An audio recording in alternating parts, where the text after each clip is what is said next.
안녕하세요. 미래를 점치다 다니엘의 예언의 한민호입니다. 오늘은 두 번째 시간입니다. 이 시간에는 미래를 점치다 두뿔 수양 한뿔 염소라는 제목으로 다니엘서 8장의 예언을 함께 살펴보겠습니다. 하나님께서 성경 다니엘서의 예언을 우리에게 공개해 주시는 방법은 정말 참으로 신기하고 놀랍습니다. 우리가 지난 시간에 살펴본 것처럼 다니엘 2장과 이 7장은 나란히 이어지는 평행 구조를 가지고 있습니다. 그런데요, 신기하게도 이 다니엘 8장도 동일한 흐름으로 되어 있다는 것을 우리가 볼 수 있습니다.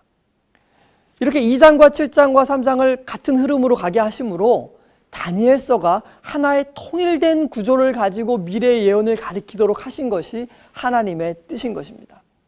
그래서 이런 통일된 구조를 통해서 우리가 다니엘서의 예언에 대한 확신을 가질 수 있도록 하나님께서 계획하신 것이죠. 자, 그러면 다니엘서 8장을 함께 살펴볼까요? 먼저 다니엘 8장 1절의 말씀입니다.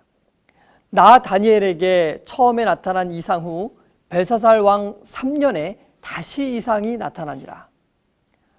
다니엘서 8장의 예언은 벨사살 왕 때에 주어진 것입니다. 벨사살 왕은 바벨론 나라의 마지막 왕이었는데요. 그러니까 다니엘 8장의 예언은 바벨론이 멸망하기 직전에 주어진 예언인 것입니다. 자, 그러면 다니엘이 어떤 이상을 보았는지 함께 살펴보겠습니다. 다니엘 8장 3절의 말씀입니다.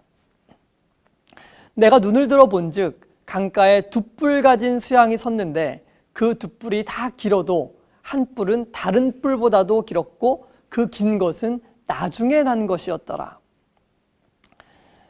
첫 번째로 이 한 짐승을 보았는데 그 짐승은 바로 뿔 두 개, 두 뿔을 가진 수양이었습니다.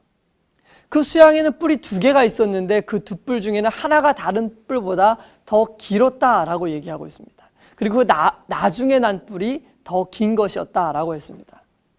자, 그런 후에 또 다른 짐승이 하나 더 등장을 하게 됩니다. 다니엘 8장 5절의 말씀입니다. 내가 생각할 때에 한 수염소가 서편에서부터 와서 온 지면에 두루다니되 땅에 닿지 아니하며 그 염소 두 눈 사이에는 현저한 뿔이 있더라. 두 번째로 등장한 짐승은 바로 수염소입니다. 이 짐승은 서쪽에서 올라온 짐승인데요.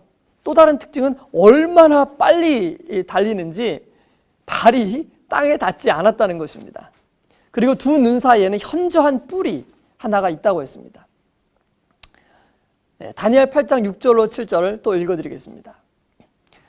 그것이 두 뿔 가진 수양 곧 내가 본 바 강가에 섰던 양에게로 나아가되 분노한 힘으로 그것에게로 달려가더니 내가 본즉 그것이 수양에게로 가까이 나아가서는 더욱 성내어 그 수양을 쳐서 그 두 뿔을 꺾으나 수양에게는 그것을 대적할 힘이 없으므로 그것이 수양을 땅에 엎드러뜨리고 짓밟았으나 능히 그 수양을 그 손에서 벗어나게 할 리가 없었더라.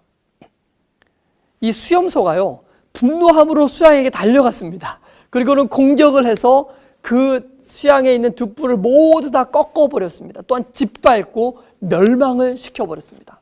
정말 굉장히 무서운 장면이지 않습니까? 그런 다음에는 무슨 일이 일어났을까요? 다니엘서 8장 8절의 말씀입니다. 수염소가 스스로 힘이 강대하여 가더니 강성할 때에 그 큰 뿔이 꺾이고 그 대신에 현저한 뿔 넷이 하늘 사방을 향해서 났더라. 그 수염소가 점점 이제 강하여지고 강대하여 가다가 갑자기 그 큰 뿔이 꺾이게 된 것입니다. 그리고 그 뒤를 이어서 뿔 넷이 사방을 향해서 나왔습니다. 다니엘이 이러한 이상한 장면을 이상 중에 보게 되었던 것입니다. 자, 그렇다면 이 이상은 무엇을 예언하고 있는 것일까요? 사실 다니엘 8장은 크게 고민할 필요가 없습니다. 왜냐하면 천사가 그 해석을 다니엘에게 친히 상세하게 이야기해 주었기 때문입니다. 한번 함께 보시죠. 다니엘 8장 16절의 말씀입니다. 내가 들은즉 을레강 두 언덕 사이에 사람의 목소리가 있어 외쳐가로되 가브리엘아 이 이상을 이 사람에게 깨닫게 하라 하더니 그래서 음성을 듣고 천사가 이제 다니엘에게 이것을 해석해 주기 시작하는 것입니다. 8장 20절의 말씀입니다. 내가 본 바 두 뿔 가진 수양은 곧 메대와 바사 왕들이요. 천사는 분명하게 이야기를 해줬습니다. 오해할 필요가 없습니다. 이 수양이 곧 메대와 페르시아를 의미하는 것이라고요. 그렇다면 왜 다니엘 8장은 바벨론에 대한 언급 없이 2장과 7장은 언급했는데요, 바로 페르시아 때부터 예언을 하기 시작하는 것일까요?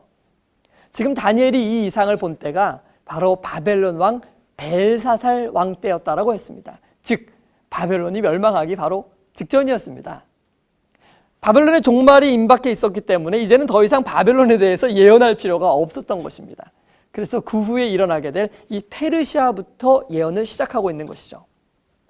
그런데요, 또 더 놀라운 것은 바벨론을 정복하고 일어날 이 나라가 메대와 바사, 즉 메대와 페르시아라고 그 이름까지 성경에 정확하게 언급을 하고 있는 것입니다. 그러므로 수양의 머리 위에 돛뿔은 메대와 이 바사, 페르시아의 연합국을 설명하고 있는 것입니다. 그러고 보니까 정말 그렇습니다. 하나님께서 다니엘 2장의 이 신상 예언에서는요, 메대와 페르시아를 두 팔을 가진 이 신상의 이 은으로 된 이 두 팔과 가슴으로 표상을 해 놓았었습니다. 그리고 다니엘 7장에서는 곰이 몸의 한 편을 들었다는 이 표현을 하심으로 두 나라 중에 이 무게 중심이 페르시아에 쏠리고 페르시아가 더 강할 것을 표상으로 보여주셨던 것이죠. 그런데 이제 다니엘 8장에 와서는 두 뿔 중에 한 뿔이 더 길 것이라고 말씀하시므로 나중에 나온 이 뿔, 이 페르시아가 메대보다 더 강성할 것을 예언해 주셨던 것입니다. 다니엘서의 정확한 예언대로 메대보다 페르시아가 나중에 세워지게 되었지만은 오히려 메대를 합병시켜서 더 큰 나라로 발전하게 되었던 것입니다. 여러분, 정말 이 성경의 예언이 정확하게 성취되지 않았습니까? 자, 그렇다면 그 다음에 등장하는 이 짐승, 이 수염소는 어떤 나라를 상징하는 것일까요? 다니엘 8장 21절의 말씀입니다. 털이 많은 수염소는 곧 헬라 왕이요, 두 눈 사이에 있는 큰 뿔은 곧 첫째 왕이요 라고 말하고 있습니다. 성경은 털이 많은 이 수염소, 이 헬라, 즉 그리스 왕이라고 이야기하고 있습니다.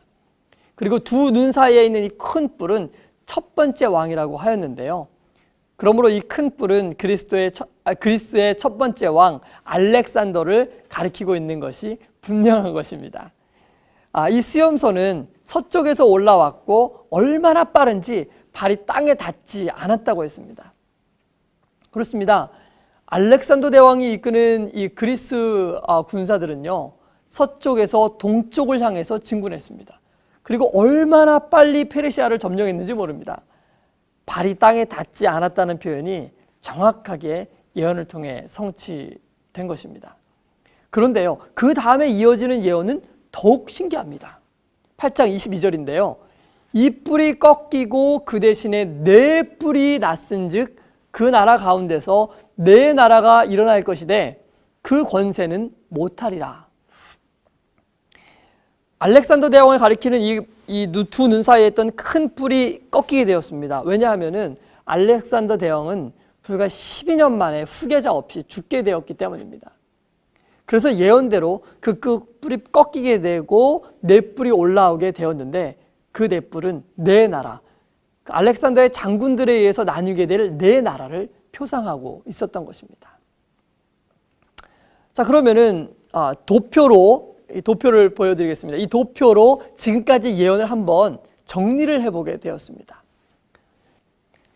자, 이 표에서 보는 것 같이요, 다니엘서 2장에서는 바벨론을 금머리, 페르시아는 은가슴, 그리고 그리스는 놋배, 로마는 철로 된 다리, 열국은 철과 진흙으로 예언을 해주셨습니다.